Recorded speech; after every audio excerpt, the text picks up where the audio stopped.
Hey, what is up, everybody? Let's get into it. Let's get in this recap real quick. 5-2 day or a 4-2-1 day. Just kind of depending on what you did with Garland. I guess we'll start off with Garland. He pushes on his assist. He goes right for 10.0 assists. I really wish that Underdog and really any lines in general would stop doing this where they make it a 0.0 assist or a 0.0 line. I don't understand the point of that. I'd rather lose or win than have a push. What is the point of push? If I wanted to make a 4 slip, I'd make a 4 slip. You know what I mean? I hate when I get pushes, but Garland ends up getting that 10 assists exactly. If you ended up choosing under on his points, because I said it, I mean, either one of those was a good move, and if you went under on his points, that one would have hit for you. Our lock of the day, though, yesterday, Kristaps Porzingis. I watched that whole game. The Wizards had the worst starting quarter in the NBA all season. The Wizards had 13 points in the first quarter. I mean, everything they threw up was an absolute brick.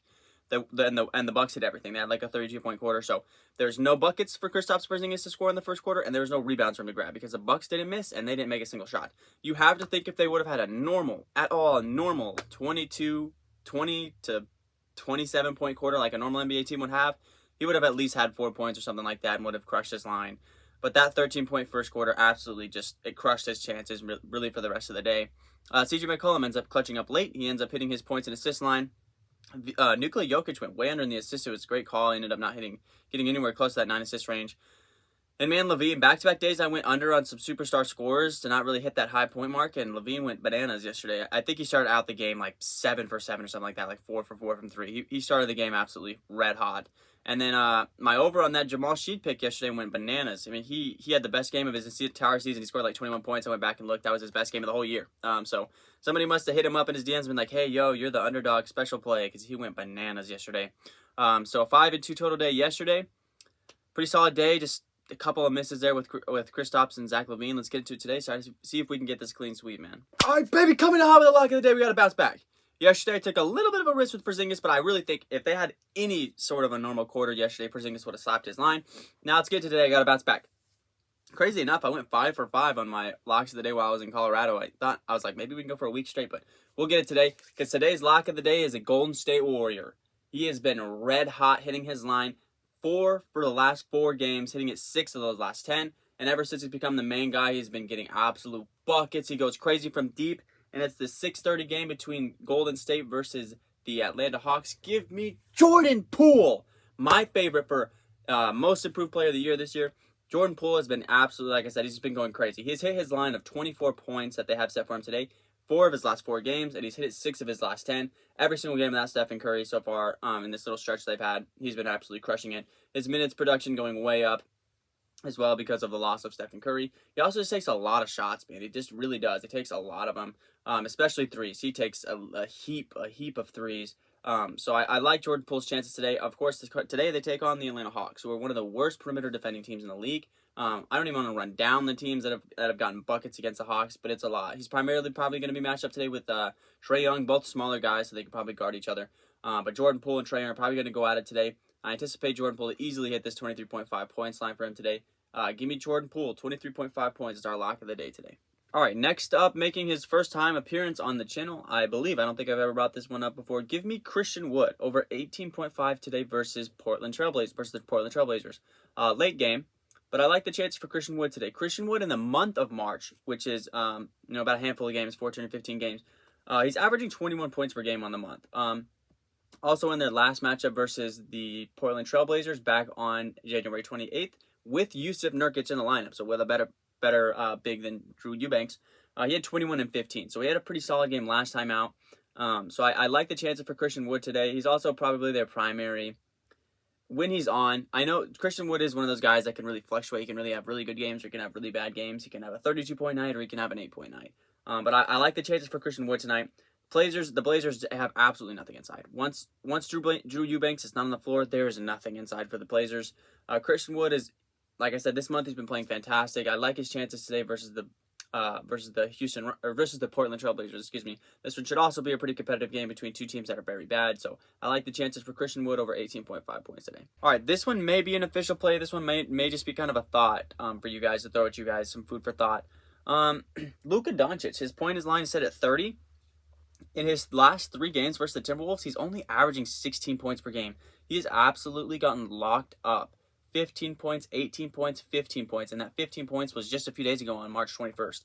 He gets locked up, man, and I'm assuming Patrick Beverley was a big reason for that in their last game when he had 15 and 10. So his line is set at 30. He's come nowhere close to this in his most recent games versus the Timberwolves dating back to this year and last season. So I'm anticipating the same thing to happen tonight. Patrick Beverley's healthy. I'm assuming they'll put Patrick Beverley on him again tonight. So under 30 points for Luca Doncic might be a little bit of a shout tonight. Next up, we've got a big-time sleeper from the 6 o'clock game. I don't quite understand why his line is set so low, but at 18.5 points, we've got Jearmi Grant. Jearmi Grant against his last 3 matchups versus the Wizards this year. They've played each other 3 times this year. 28 points, 14 points, and 26 points. He's averaging 22 points per game. Just coming up short in that middle game there. Just fell a couple points short there. But he's been another player that's been playing fantastic in the month of March. In the month of March, he's played 10 games. He's been out a couple games, but he's played 10. Averaging 21 points per game. His points go as 21 points, 40 points, 22 points, 21 points, 20 points, 12 points, 23 points, 8 points, 26, and 26. Hitting 8 of his last 10 games, well over that 18.5 point mark. So I don't see why. Again, this might just be another one of those trap lines, but Jearmi Grant's been playing fantastic. Hit 8 of his last 10, averaging 22 points per game versus the Wizards. This one should be a competitive one. The Detroit Pistons have been playing great in the month of March. I like Jearmi Grant over 18.5 points tonight versus the Washington Wizards. Next up, give me Donovan Mitchell over that 28.5 points. Donovan Mitchell's coming off 4 straight 30-point games. And the game before that, he had 29, so he's almost had 5 straight 30-point games. He's right now all that the Jazz have offensively. He really is all that they have. And he's also been shooting the 3-ball fantastic of late. He's been shooting the ball, hitting a lot of threes in a couple of straight games here down a stretch. Also, this is anticipated to be a high-scoring game between these two teams. They're taking on the Charlotte Hornets. The Charlotte Hornets give up a lot to guys, to elite scoring point guards. I mean, take Shai Gilgeous SGA a couple days ago, or a couple games ago. He had a huge game. Kyrie Irving just had 60. They locked up Trae Young, but Donovan Mitchell's a much better scorer than Trae Young is. So I like Donovan Mitchell over 28.5 points. Took his under the other day. We're going to go with this over today. So Donovan Mitchell over 28.5 points. All right, guys, that's going to wrap up today's picks. Got a solid 5 that I like here today. I'm not going to throw much more at you. Honestly, there's not a whole lot that I love, so I'm not going to try to force any other picks. So we're going to go with these solid 5. Let's get into our perfect 3 and perfect 5 slips. All right, coming in hot with our perfect 3 slip. Give me our lock of the day, Jordan Poole, who at the time I was recording this video, his line was 23.5. They have now since then moved his line way up. His line is now sitting at 25.5. So now he's got to score 26 points. Still like it because, like I said, he's still hit 26 points a couple of games here. Crazy that they'd move him up that much, but I still like Jordan Poole as our lock of the day. He throws up a lot of shots. They're going to have to versus the Atlanta Hawks, so I still like him as my lock of the day. Then give me Jearmi Grant over 18.5 points and Donovan Mitchell over 28.5 points for our perfect 3 slip today. And then to round out our perfect 5 slip, it will be our 3 slip of Jordan Poole, Jearmi Grant, and Donovan Mitchell. Add Christian Wood over 18.5 points, and we're going to go with it. We're going to go under on Luca Doncic. We're going to do what the numbers say. The numbers say Luca has never played well versus the Timberwolves. Tonight, he's once again going to take on Patrick Beverley, so I like the chances of him going under 30 points tonight versus the Timberwolves. All right, that'll wrap up today's video.